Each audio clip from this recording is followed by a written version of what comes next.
Hi. So like Ben said, last year at Growth and Starter, I took the official Microconf Recap notes for every single talk. This year, this talk that I'm going to give right now is a recap of the major themes and highlights that I saw coming up over and over again in specifically the Starter Conference. If you like what you hear in the next 7 minutes, check out microconf.gen.co or microconfrecap.com. You can read the full recaps for every talk that I'm referencing here, and I'll show you that URL again at the end. Spoiler, my recap for this talk is going to be choose who to help, talk about their pain, and help them solve it. Let's break that down. Start building a company by choosing a group of people to help over building a product. How many people in this room are some kind of engineer? Yeah, look around, it's like everyone. So same. Intuitively, as an engineer, it makes a lot of sense to start building something. Building things is fun, that's why I got into this. But you run the risk, if you start by building a thing instead of help with a group of people to help, of building something no one wants. Ultimately, businesses are about helping people, fundamentally. We're building a business, not a charity. So make sure that when you choose your audience, they fit 3 criteria. First, make sure that they have money. So don't pick, for example, homeless snowboard bums as your audience. That would be a terrible idea. You want to pick an audience that you can reach. So if you pick, for example, real estate agents, but you've never worked with a real estate agent and you've never talked with a real estate agent and you've never bought a house and you're not fully sure that real estate agents actually exist, maybe houses just get delivered by house falcons or something.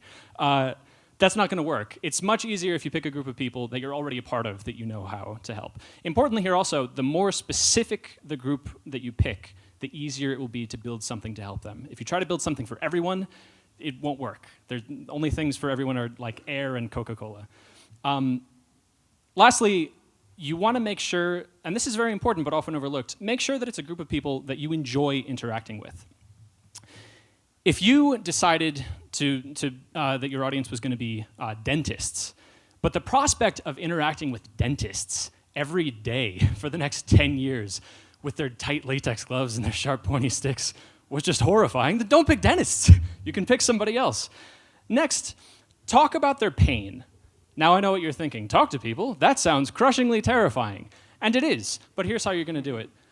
Invite them to an interview talking about the work that they do. People love this. People love talking about themselves. Imagine if I invited you to an interview. If I want to get to know you, I want to talk about yourself. People love talking about themselves. They love talking specifically about the pain that they have.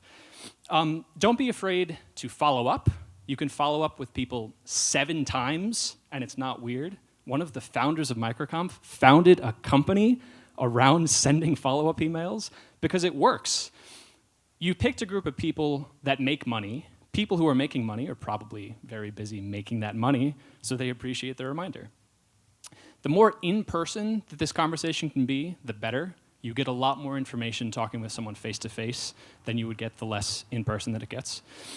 Importantly, make sure that you're recording the conversation as opposed to trying to take notes during the conversation. This is for 2 reasons. First, you get a lot more information if you're free to be talking with the person. You're not distracted taking notes.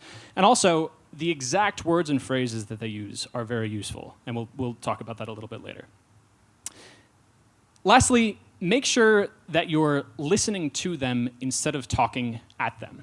If, after this talk, I go up to you and I'm like, hey, did you like my talk? You'll say yes, because saying no would be rude. I hope. I wouldn't learn a lot of information from that. I would just learn, oh, this is not a rude person. If I wanted that actual information, I would ask you a leading question. I would ask you something like, could you tell me about some of the points that you learned in some of the talks? And let you go from there. The more that I'm giving you the reins, the more that I'm listening as opposed to telling you exactly yes or no questions that I want, the more information I get. So applying this to business, if I was interviewing my audience and trying to figure out what they were doing, and I wanted to guide them in a particular direction, you could ask a question like, could you tell me more about when patients are late to appointments and that really makes you mad, so you poke them extra hard in the gums? You'll know that you're done when you stop learning new information in these interviews. This happens 10 to 20 interviews, depending on how focused your audience is. Either that or you're just terrible at listening and you've learned nothing the whole time. So we've picked a group of people that we want to help. We've talked about their pain. Now comes the fun part. We get to help them with their pain. Because we've picked such a focus group, we're going to avoid a lot of common pitfalls, like building something no one wants. You can be pretty sure people are going to want this because you're building a thing in response to what real people have told you is their real actual problem. You'll also avoid problems like spending too much time on details no one cares about. So the things that you're building should be in direct response to helping a person. If the feature that you're working on, you can't point to exactly, okay, this is helping a person, don't build it, skip it. If the very first version of your app has crazy auto-scaling features and it's multi-user authentication and things, that's probably not directly helping a person, so you don't need it. It's much better to ship something as soon as it's ready and then iterate from there based on feedback. Lastly, it's going to be very easy for you to market. The classic problem of developers that make these software companies is that, I built this thing and no one wants it. I don't know how to market it. How do I get Facebook to do this? It's trivially easy now because we work through it from an audience standpoint, because we can use the words that people have said of what their pain is and use that right back at them. So you could write an ad that's something like, don't you hate it when patients are late to their appointments and then start crying in your chair for no reason? Here's my product. It solves that. I've been running a SaaS full-time for the last 5 years, and it's been great. The thing that I've learned, though, from the Microconf community is that building a software business is not about the software. Building a software business is fundamentally about helping people. I've met several founders who have built a business that's helped tens of thousands of people and haven't written a single line of code because they're very hyper-focused on helping people. The more that you can focus on falling in love with the process of solving real people's problems, instead of building a particular solution to a problem. You can get bored building a particular solution, but helping people will never go out of style. That's something that'll continue to help you through your business career.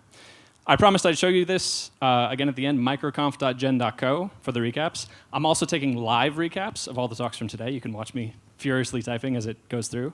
And if you sign up at the email list on the bottom, I'll send you a free PDF recap of all of the notes.